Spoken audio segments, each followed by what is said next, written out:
नमस्कार मंडळी, स्वागत आहे तुमचं मराठी यूट्यूब चॅनलमध्ये. स्वामींच्या कृपेने तुमचा दिवस आनंदात जाऊ हीच मी स्वामींच्या चरणी प्रार्थना करते आणि आजच्या नवीन व्हिडिओला सुरुवात करूया. आज 19 एप्रिल वार आहे शुक्रवार.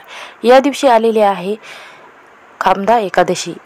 तर पहा, कामदा एकादशी आपल्या जीवनातील जे नकळत झालेले जे पाप आहे ती नष्ट करणारी जी एकादशी आहे तिला कामदा एकादशी असं म्हटलं गेलेलं आहे. कामदा एकादशी ही श्रीहरी विष्णू यांना समर्पित असते.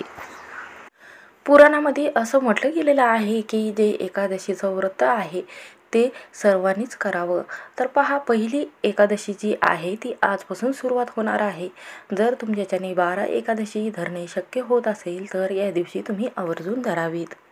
तर पहा, आपण आषाढी एकादशीचे जसे व्रत करतो त्याच पद्धतीने कामदा एकादशीचे व्रत सर्वांनीच करावे. आपण जे नकळत झालेले जे पाप आहे त्याचं परिमार्जन व्हावे.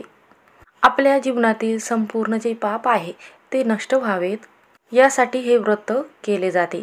कामदा एकादशी ही कालनिर्णयानुसार वर्षातील सर्वात पहिली एकादशी म्हणून ओळखले गेलेले आहे. म्हणून या वर्षामध्ये आपण नकळत झालेले पाप कर्म किंवा काही चुकून आपल्या हातून काही गोष्टी घडलेल्या असेल त्यापासून आपल्याला मुक्तता मिळावी यासाठी हे व्रत केलं जातं. चैत्र शुक्ल पक्षातील ही जी कामदा एकादशी आहे ही श्री विष्णू हरी यांना समर्पित आहे. तर पहा, एकादशी व्रत हे सर्वात उपासापैकी व्रतापैकी सर्वात महत्त्वाची एकादशीचं व्रत म्हटलं गेलेलं आहे. तर पहा, नियमित एकादशीचे व्रत केल्याने तुमच्या जीवनातील ज्या अडचणी आहे दुःख आहे त्याचं निवारण होत असते. म्हणून भगवान श्रीहरी विष्णूंच्या पूजेसोबतच व काही उपाय करायला अतिशय महत्त्व आहे. तर पहा, आजच्या व्हिडिओमध्ये तुम्हाला अतिशय प्रभावशाली व उच्च कोटीचा असा एक उपाय सांगणार आहे किंवा तुम्ही त्याला सेवासुद्धा म्हणू शकता. म्हणून आपल्याला कामदा एकादशीच्या दिवशी घरामध्ये असं एक फूल आणायचं आहे. या झाडाचं एक फूल आपल्या घरामध्ये आणायचं आहे. हे फूल घरात आणल्याने साक्षात लक्ष्मी आपल्या घरामध्ये वास करत असते. एवढं पुण्य तुम्हाला प्राप्त होईल व त्याच पद्धतीने तुमच्या घरामध्ये चौबाजूनी पैसा हा येत राहील. म्हणून तुमच्या घरातील दारिद्र्य व गरिबी ही कायमची निघून जाईल, संपूर्ण नष्ट होईल असा हा प्रभावशाली उपाय आहे. त्यामुळे शुभांगी लाईफस्टाईलमध्ये नवीन असाल तर सबस्क्राईब करायला विसरू नका. असेच नवनवीन व्हिडिओ बघण्यासाठी बेल आयकॉनला प्रेस करा व जेव्हा मी नवीन व्हिडिओ अपलोड करेन त्याचं नोटिफिकेशन सर्वात अगोदर तुम्हाला भेटेल आणि तुम्ही एक पण व्हिडिओ मिस करणार नाही. तर पहा, तुम्हाला जे फूल सांगितलेलं आहे ते तुम्हाला सकाळी जेव्हा तुम्ही घरातील पूजा करत असता तेव्हा तुम्हाला घरामध्ये घेऊन यायचं आहे. तर पहा, जिथे फुले विकल्या जातात, जिथे फुलाचा भंडार असतो तिथे तुम्हाला हे फूल आहे ते सहज मिळून जाईल. तर पहा, हे जे फूल आहे हे आपल्याला घरामध्ये का आणायचं आहे. तर पहा, उद्या कामदा एकादशीच्या दिवशी घरामध्ये हे फूल आणल्यानंतर तुमच्या घरातून आर्थिक समस्या ज्या आहेत त्या घराबाहेर निघून चांगली सकारात्मक ऊर्जा तुमच्या घरामध्ये प्रवेश करत असते. तुमच्या घरातील ज्या पैशाच्या अडचणी आहेत, आर्थिक अडचणी आहेत, त्याचबरोबर ऐश्वर्य व धनप्राप्तीचे योग तुम्हाला जुळून येतील. किंवा तुमचे एखादे काम असेल त्यामध्ये तुम्ही चिंतित असेल किंवा तुम्हाला ते काम होण्याकरिता तुमची पूर्ण इच्छा व तुमची मनोकामना पूर्ण करण्यासाठी तुम्हाला हे जे फूल आहे ते आणायचं आहे. म्हणून हा जो उपाय आहे तो आपल्याला करायचा आहे. म्हणून माता लक्ष्मी शुक्रवारचा दिवस असल्याने आपल्यावर अत्यंत प्रभावशाली हा जो उपाय आहे तो उपाय केल्याने आपल्यावर महालक्ष्मी प्रसन्न होत असते. म्हणून आपल्याला हा जो उपाय आहे या दिवशी करायचा आहे. तर पहा, माता लक्ष्मीची कृपा आपल्यावर नेहमी राहत असते. म्हणून आपल्याला एकादशीच्या दिवशी पिवळ्या रंगाचं जे फूल आहे ते घरामध्ये घेऊन यायचं आहे. भगवान श्रीहरी विष्णू यांना जे पिवळ्या रंगाचे फूल आहे ते अतिशय प्रिय आहे. तर पहा, पिवळ्या रंगाच्या झेंडूच्या फुलाला अतिशय अनन्यसाधारण महत्त्व आहे. म्हणून तुम्हाला आजच्या दिवशी सकाळीच तुम्हाला हे जे झेंडूचं फूल आहे ते घेऊन यायचं आहे.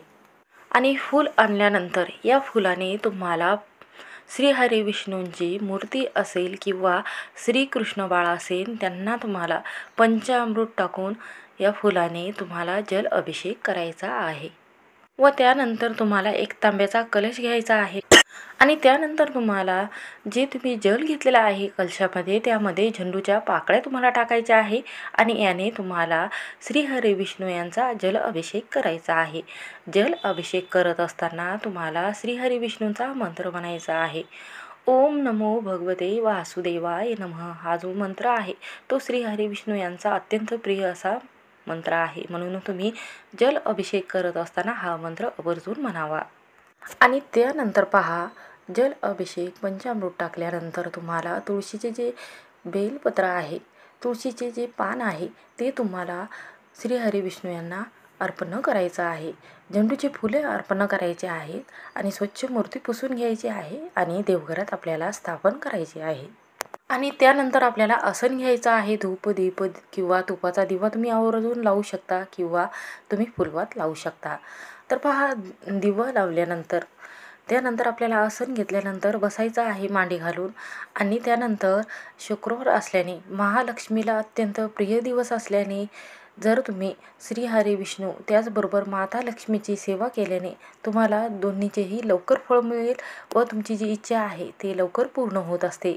तर पहा, तुम्हाला या दिवशी जे कनकधारा स्तोत्र आहे ते तुम्हाला एक वेळा पठण करायचं आहे। त्याचबरोबर विष्णू सहस्त्रनाम याचं 3 वेळा किंवा 1 वेळा तुम्हाला पठण करायचं आहे।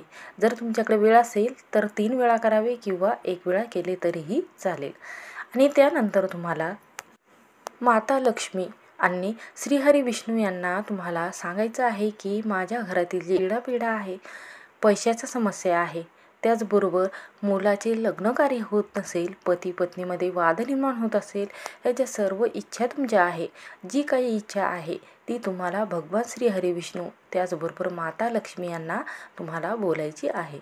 आणि त्यानंतर पहा, शुक्रवारचा दिवस असल्याने अन्नपूर्णा मातेचा दिवस असल्याने या दिवशी तुम्ही जी घरातील शेगडी आहे तर त्याची तुम्हाला स्वस्तिक मध काढायचा आहे आणि त्यावर हळदी कुंकू टाकायचं आहे आणि जे झेंडूचं फूल आहे ते तुम्हाला तिथे अर्पण करायचं आहे। अक्षदा लावल्यानंतर एक दिवा प्रज्वलित करायचा आहे आणि अन्नपूर्णा देवीला तुम्हाला सांगायचं आहे की माझ्या घरातील जे अन्नधान्याचा साठा आहे त्यामध्ये बरकत होऊ द्या, माझ्या घरामध्ये धन ऐश्वर्यामध्ये बरकत व्हायला तुम्ही मदत नेहमी करा, धनधान्याला बरकत अशीच राहू द्या। आपल्या घरामध्ये धन संपत्ती व ऐश्वर पैसा हा कधीही कमी पडू नये, तो कायम टिकून राहावा असं तुम्हाला बोलायचं आहे। आणि त्यानंतर पहा, तुम्हाला ती तुळशी माता आहे, सकाळी तुम्ही पूजा करत असताना तुम्हाला झेंडूचे जे फूल आहे ते माता तुळशीला अर्पण करायचं आहे। तर पहा, सर्वांनाच माहिती आहे की माता लक्ष्मी आणि श्रीहरी विष्णू यांची एकत्रित पूजा केली जाते। माता तुळशीला माता लक्ष्मीचं प्रतीक म्हटलं गेलेलं आहे। एक जे फूल आहे ते तुळशीला नक्की अर्पण करा।